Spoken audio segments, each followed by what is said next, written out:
día más, con la gracia del Señor, proseguimos el comentario del Catecismo de nuestra Madre, la Iglesia.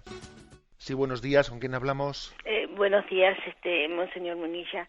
Yo soy Marta de Salamanca y no es relacionado al programa, sino es un problema que tengo personal con una hijada. O sea, soy la madrina de una niña de 7 años que acabamos de bautizar porque la familia no es católica, ¿no? Y me permiten bautizarla.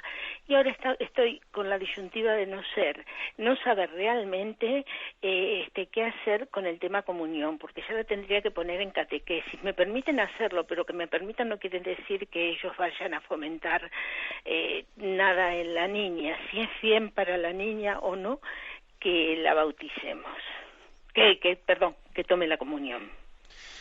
Vamos a ver, yo pienso que la duda principal, me parece a mí, ¿no?, podría estar en si, que cuando usted dijo, bueno, me permiten bautizarla, en ese momento uno toma una decisión de decir, a ver, existen las condiciones mínimas, ciertamente no son las ideales, eso ya lo vemos, ¿no?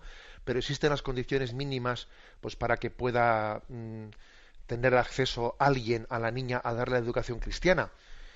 Bien, si existen para recibir el sacramento del bautismo, yo creo que también existen para el sacramento de la comunión, y de hecho el hecho que también ellos permitan que la niña asista a la catequesis, hombre, pues ya sé que no son las condiciones ideales, pero el Señor también le ha puesto a usted ahí como madrina, y no sé, creo que está llamado, ¿no?, a completar ese camino que se inició en el bautismo, y que usted sea testigo de su fe y que tenga una amistad, pues todo lo íntima que pueda y particular con esa niña, y también intentar, pues, buscarle un grupo de catequesis lo más estimulante posible, etcétera.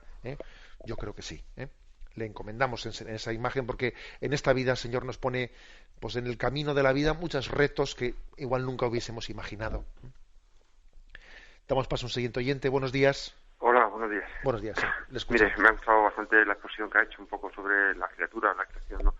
Yo que me muevo en ambientes ecologistas y realmente, pues, te topas, como has dicho, con gente un poco radical, ¿no?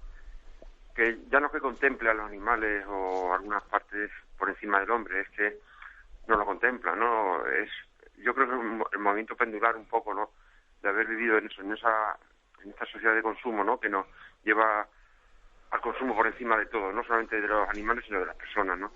Entonces, creo que es un instinto, ¿no? Lo que pasa es que, claro, falta educarnos, ¿no? Igual que falta educarnos como cristianos, ¿no?, a la hora de contemplar eso, ¿no?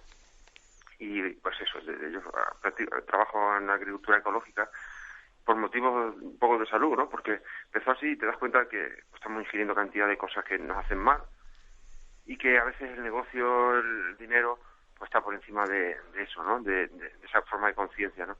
Y luego también otra cosa, pues algo que está muy típico de España, es el contemplar el espectáculo del sufrimiento animal como espectáculo, ¿no?, como diversión. Y ya no solamente como tradición o cultura, sino como cristiano, económicamente, el comprar una entrada de toro de 100 euros o de 60 por encima de compartirlo con hermanos que se nos están muriendo de hambre, pues de hambre o de otras necesidades, de simplemente un acompañamiento, es triste. Creo que forma parte de la educación que creo que todos cada día debemos aprender. Y muchísimas gracias.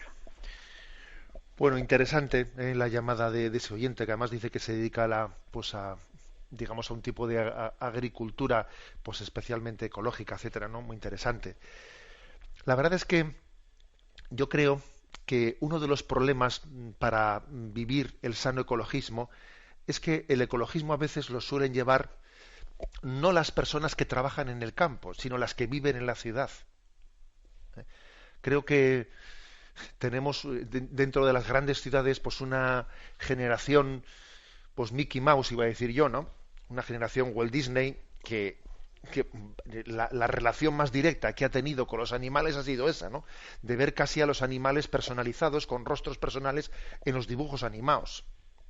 Y entonces le ha faltado el convivir en el campo, pues con los animales, pues con los, pues, por ejemplo, lo que es un perro en un caserío o pues en un cortijo. Y claro, uno ve un perro en la ciudad y claro, ve que al perro le ponen el traje que le llevan a la peluquería canina y no sé qué, y dice uno, madre mía, vamos a ver, ¿no? Yo creo que quizás el problema está en que este tipo de ecologismo es más de ciudad y no tiene o sea, ha roto con la tradición de la convivencia entre el hombre y la naturaleza que se tiene pues en el mundo rural.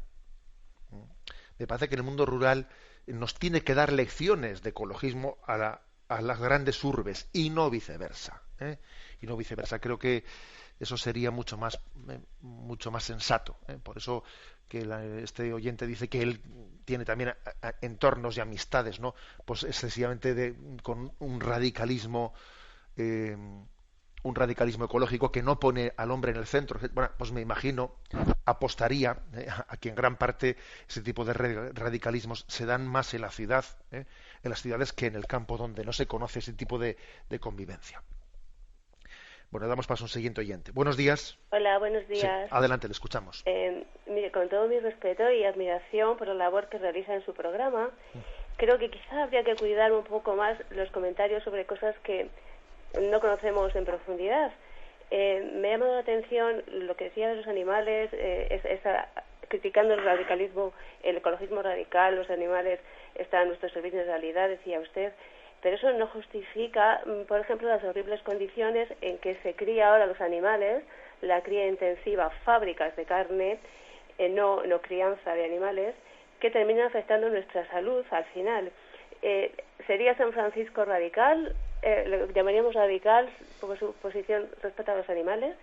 Y otra cosa que me ha llamado la atención que ha dicho usted cuando hablaba de las olas, que sonaba en efecto gracioso, como si las olas fueran seres que tenían sus derechos. No es esto. Una cosa es los espigones tradicionales que protegen una ciudad, y otra, yo creo que es estos enormes movimientos de tierra que se hacen ahora, gracias a la maquinaria superpotente que tenemos, toda esta tecnología.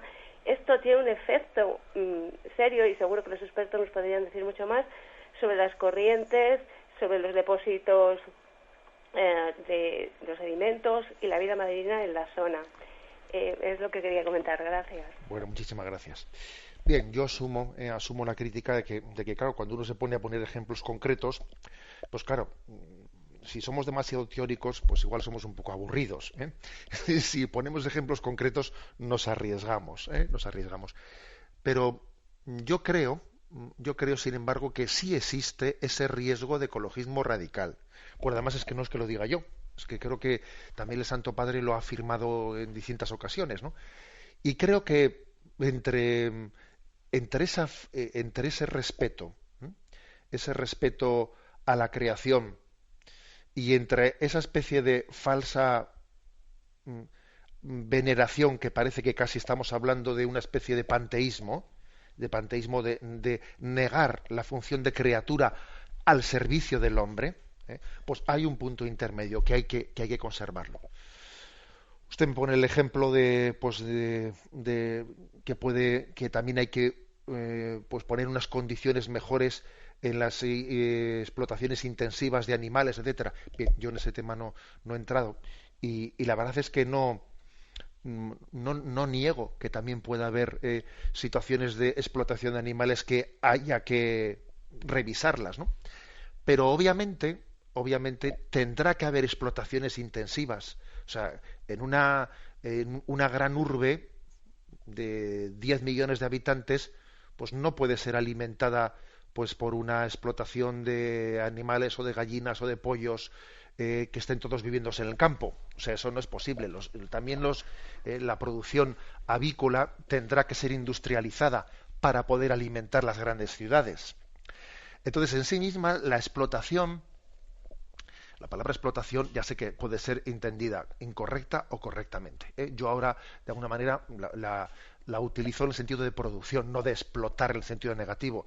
La producción avícola intensiva habrá también, ¿no? Habrá que revisar sus formas, pero en sí misma no puede ser inmoral. No puede ser inmoral. Lo mismo que también, pues yo no digo que en algún momento, pues en algún sitio haya habido un corrimiento de tierras que haya podido pues cambiar algunas corrientes marinas, pero estaremos hablando de cosas muy menores. A mí me parece que hacer un congreso internacional hablando de que las olas, si ponemos espigones para proteger las ciudades o piedras para romper las olas, estamos comprometiendo el final natural de las olas, me parece excesivo, me parece desequilibrado. Bien, ya sé que cuando descendemos a los casos concretos, uno puede patinar, soy consciente, y uno corre sus riesgos, y por lo tanto yo quiero distinguir lo que es la doctrina de la Iglesia que yo explico de los ejemplos concretos que pongo en los que yo me puedo equivocar, pero vamos, que también de alguna manera creo que es importante arriesgarse a poner algún tipo de ejemplos concretos, porque si no la explicación de la doctrina del catecismo pues es un poco etérea, o es un poco, digamos, abstracta, y bueno, y en la medida en que yo me pueda equivocar en los ejemplos concretos que ponga, bueno, pues estoy perfectamente abierto a las críticas que se pueden hacer. Estamos pasando última llamada. Buenos días. Hola, buenos días. Adelante, le escuchamos. Bien. Vamos a ver, quería preguntarle, o hacer un comentario. Cuando decimos que el tiempo no existía, ¿no? Que Dios es el creador del universo, que el tiempo no existía. Yo creo que nos cuesta, que eso lo reconocemos perfectamente, ¿no? O sea, efectivamente creemos que hay un Dios creador, pero nos cuesta quizás creer o meternos en Jesucristo, ¿no? Que es el mismo creador. No sé si me explico lo que quiero decirle. Bien, sí, quizás nosotros hemos visto, conocemos a Jesucristo, pues desde su encarnación, y tenemos que hacer ese esfuerzo, que es lo que dice el prólogo del Evangelio de San Juan. En el principio existía el Verbo, y el Verbo estaba con Dios, y el Verbo era Dios. Ese esfuerzo de decir, ¿quién era este Jesús, nacido de María? ¿Quién era antes de estar entre nosotros? Pues era Dios de Dios, luz de luz, Dios verdadero de Dios verdadero. Es decir, estamos hablando del Verbo eterno, aquel que se encarnó. Y por lo tanto, indistintamente hablamos, aunque lo apropiamos especialmente al Verbo, indistintamente hablamos del Padre o del Hijo, lo apropiamos al Padre, quiero decir, indistintamente hablamos del Padre, Hijo o Espíritu Santo como creador del mundo. Recibimos la bendición y con ella nos despedimos. La bendición de Dios Todopoderoso, Padre, Hijo y Espíritu Santo, descienda sobre vosotros. Alabado sea Jesucristo.